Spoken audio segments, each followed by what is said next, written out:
Selamat pagi teman-teman. Berjumpa kembali dalam ibadah sekolah minggu Lovely GKM Gloria. Selamat beribadah.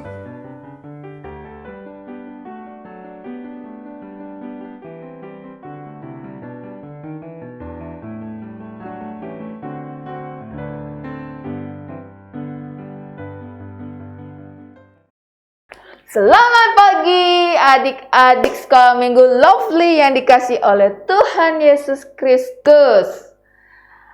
Rosina mau tanya ini, siapa yang tadi pagi, waktu bangun pagi, siapa di antara kalian yang sudah mengucap syukur kepada Tuhan Yesus? Siapa? Saya Lase. Wah, good. Keren banget. Iya, bangun pagi kita harus langsung berdoa kepada Tuhan Yesus. Berterima kasih kepada Tuhan Yesus. Karena dia sudah memberikan hari yang baru kepada kita semua. Nah, saat ini Lose Ine juga mau mengajak kalian semua untuk mengucap syukur kepada Tuhan Yesus atas kesehatan dan kekuatan yang sudah Tuhan Yesus berikan sehingga kita dapat bersama-sama beribadah pada saat ini. Yuk, mari kita berdoa. Tuhan Yesus, kami bersyukur untuk hari ini kami diberikan kesehatan, kekuatan oleh Engkau. Terima kasih untuk hari ini kami juga diberikan kesempatan untuk dapat beribadah bersama-sama.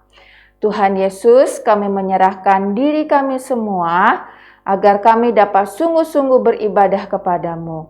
Tolong kami agar kami dapat memuji, memuliakan nama Tuhan, dapat mendengarkan firman Tuhan dengan sungguh-sungguh. Terima kasih.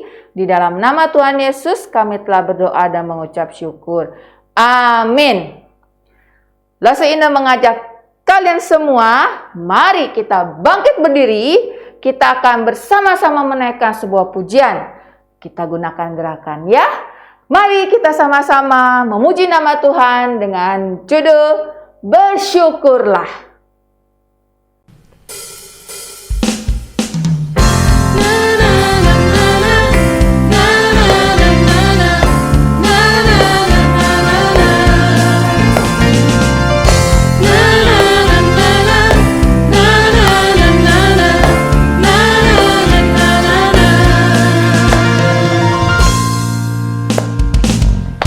Haleluya, ku memuji-Mu Tuhan.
Nah, sekarang kita akan bersama-sama doa misi. Saya persilahkan untuk Lose Diana. Adik-adik, seperti biasa, setiap minggu di bulan Mei, kita akan melakukan doa misi. Hari ini, kita akan berdoa untuk sebuah gereja yang ada di Kota Sampit, di Kalimantan Tengah. Namanya Gereja Batakaro Protestan. Saat ini, gereja ini belum memiliki tempat ibadah yang tetap, juga belum memiliki ruangan untuk sekolah minggu. Guru sekolah minggu juga hanya 1 orang. Nah, kita akan berdoa yang pertama untuk kebutuhan tempat ibadah dan ruangan sekolah minggu yang tetap. Yang kedua, kita doakan untuk kebutuhan guru sekolah minggu. Mari kita berdoa adik-adik. Tuhan Yesus, saat ini kami berdoa untuk gereja Batakaro Protestan yang ada di Kota Sampit.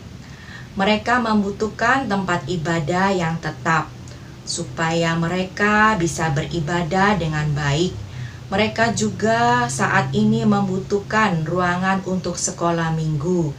Biarlah Tuhan Yesus menolong mereka, agar mereka boleh memiliki gereja, tempat mereka bisa beribadah dengan baik.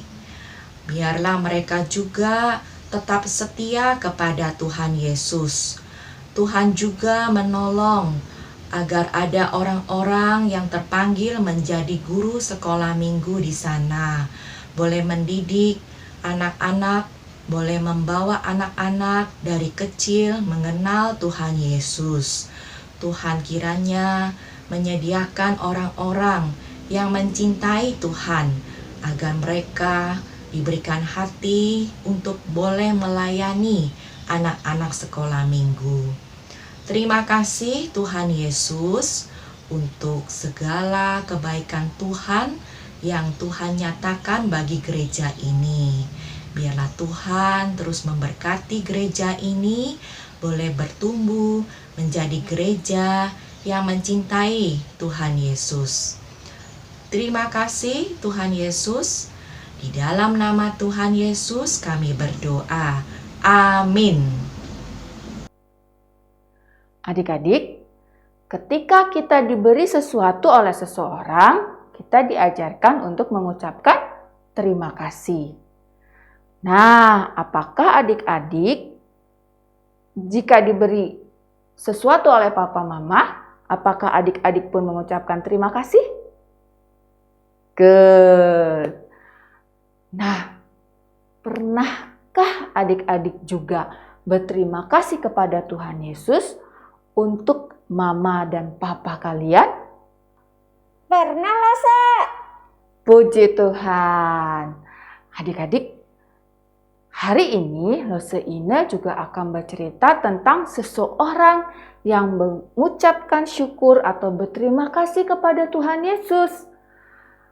Nah, adik-adik mau tahu siapakah dia? Oke, kalian sudah siap mendengarkan firman Tuhan? Siap Lose. Good. Kalau begitu, yuk kita sama-sama berdoa sebelum kita mendengarkan firman Tuhan. Tuhan Yesus, saat ini kami bersama-sama akan mendengarkan firman-Mu.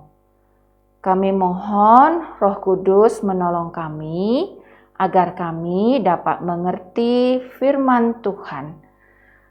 Tolong Lose Ina yang akan menyampaikannya. Di dalam nama Tuhan Yesus kami telah berdoa dan mengucap syukur. Amin. Seseorang yang akan Lose Ina ceritakan hari ini tercatat di dalam Alkitab.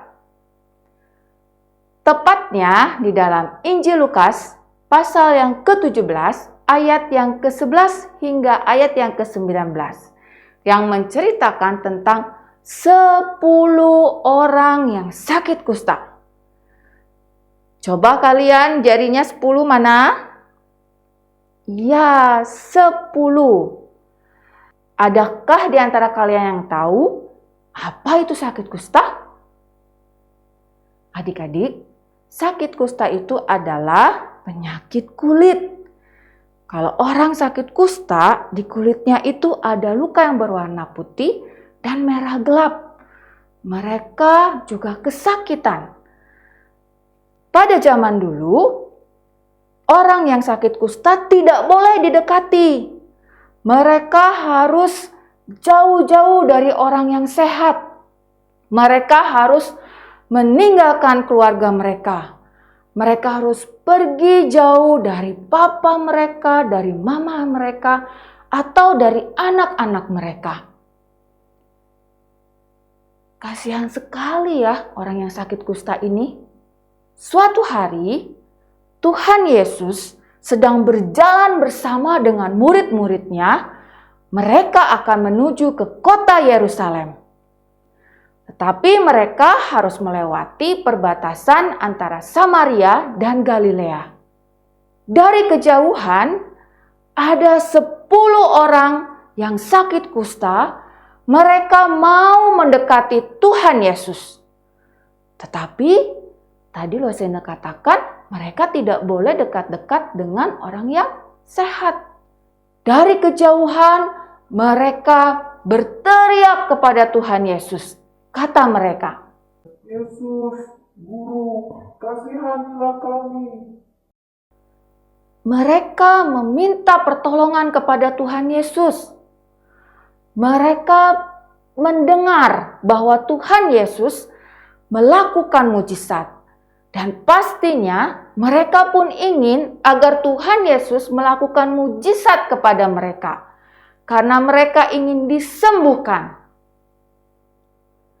Ketika Tuhan Yesus mendengar orang kusta itu berteriak kepadanya, lalu Tuhan Yesus berhenti dan memandang mereka. Kemudian Yesus berkata, "Pergilah, perlihatkanlah dirimu kepada imam-imam." Adik-adik, pada zaman itu, jika imam mengatakan bahwa kamu sudah sembuh, maka orang yang sakit itu akan segera pulang dan mereka dapat kembali kepada keluarga mereka. Pada saat Tuhan Yesus menyuruh 10 orang kusta itu untuk pergi kepada imam, ke-10 orang itu taat. Mereka pergi, mereka menaati perintah Tuhan Yesus. Walaupun mereka belum merasa sembuh, tapi mereka percaya bahwa Tuhan Yesus pasti akan menyembuhkan mereka. Lalu apa yang terjadi? Sebelum mereka sampai kepada imam, di tengah perjalanan ketika mereka melihat kulit mereka, luka-lukanya sudah tidak ada lagi. Kulit mereka sudah sembuh. Mereka sehat. Lalu mereka bergembira. Mereka bersukacita karena mereka sudah sembuh. Adik-adik, siapakah yang menyembuhkan mereka? Betul sekali, Tuhan Yesus yang sudah menyembuhkan mereka. Tadi ada berapa orang yang sakit kusta? 10 orang. Tetapi hanya ada 1 orang yang berhenti. Lalu dia berbalik dan berlari kepada Tuhan Yesus. Lalu dia berkata, "Tuhan, terima kasih. Tuhan Yesus, terima kasih." Lalu dia berlutut di hadapan Tuhan Yesus. Kemudian Tuhan Yesus berkata, "Bukankah ada 10 orang yang sembuh? Mengapa hanya kamu seorang yang kembali? Mana 9 orang lainnya? Berdirilah dan pergilah. Imanmu telah menyelamatkan engkau." Adik-adik, 1 orang itu bersyukur, berterima kasih kepada Tuhan Yesus. Karena dia tahu Tuhan Yesus yang sudah memberikan kesembuhan kepadanya. Tuhan Yesus yang sudah membuat tubuhnya sehat kembali. Dan Tuhan Yesus yang sudah memberikan kepadanya hidup yang baru untuk memuliakan nama Tuhan. Adik-adik, satu orang yang sakit kusta itu tidak lupa untuk berterima kasih kepada Tuhan Yesus. Jika kalian merasa takut, jika kalian sakit, mintalah pertolongan kepada Tuhan Yesus. Dan jangan lupa untuk mengucapkan terima kasih kepada Tuhan Yesus. Jangan lupa ketika kalian bangun di pagi hari, berdoa, bersyukur kepada Tuhan Yesus untuk hari yang baru, untuk penyertaannya sepanjang malam hari. Dan pada malam hari, jangan lupa berdoa juga sebelum tidur. Mengucapkan terima kasih kepada Tuhan Yesus untuk penyertaannya sepanjang hari itu. Kita juga harus mengucap syukur kepada Tuhan Yesus untuk oksigen yang Tuhan Yesus berikan kepada kita, sehingga kita dapat bernafas dengan bebas. Kita juga dapat mengucap syukur kepada Tuhan Yesus, karena kita masih diberikan kesempatan untuk dapat beribadah, walaupun secara online. Dan yang terpenting dari semuanya itu adik-adik, mengucap syukur, berterima kasih kepada Tuhan Yesus karena Dia sudah datang ke dunia ini untuk menyelamatkan kita semua dari hukuman dosa. Mari kita tunjukkan ucapan syukur kita dengan perbuatan kita. Tuhan Yesus menginginkan agar kita pun berterima kasih untuk atau kepada orang-orang yang sudah mengasihi kita. Kepada siapa? Berterima kasihlah kepada mama dan papa yang sudah merawat kita. Berterima kasihlah kepada mama dan papa yang sudah mendampingi kita. Ketika mama sudah membuatkan makanan, jangan lupa berterima kasihlah kepada mama. Ketika papa mengantar kita ke sekolah, jangan lupa berterima kasihlah kepada papa. Ucapkanlah terima kasih kepada orang-orang yang sudah membantu kita. Dan jangan lupa ceritakanlah kasih Tuhan Yesus kepada semua orang. Oke? Mari kita berdoa. Tuhan Yesus, kami bersyukur untuk firman Tuhan yang sudah mengingatkan kami untuk mengucap syukur, berterima kasih kepada Engkau. Terima kasih Tuhan Yesus karena Engkau sudah memberikan kepada kami kesehatan, kekuatan, dan bahkan Tuhan, Engkau sudah memberikan diri-Mu bagi kami. Engkau sudah memberikan hidup-Mu bagi kami. Terima kasih karena Engkau begitu menyayangi kami. Terima kasih karena Engkaulah juru selamat kami. Terima kasih Tuhan Yesus. Tolong kami agar kami selalu menjadi anak-anak Tuhan yang taat, yang mau melakukan firman Tuhan. Tolong kami agar kami menjadi anak-anak yang taat, yang tidak lelah untuk melakukan firman-Mu dan perintah-Mu. Terima kasih Tuhan Yesus. Di dalam nama Tuhan Yesus kami telah berdoa dan mengucap syukur. Amin. Ayat hafalan hari ini diambil dari Matius 16 ayat 16b. Engkau, Yesus, adalah Mesias, anak Allah yang hidup. Saya ini ulang ya. Ayat hafalan diambil dari Matius 16 ayat 16b. Engkau, Yesus, adalah Mesias, anak Allah yang hidup. Jangan lupa video ayat hafalannya diberikan kepada Lose Diana atau Lose Ayu. Oke. Selamat hari Minggu. Tuhan Yesus memberkati. Bye-bye.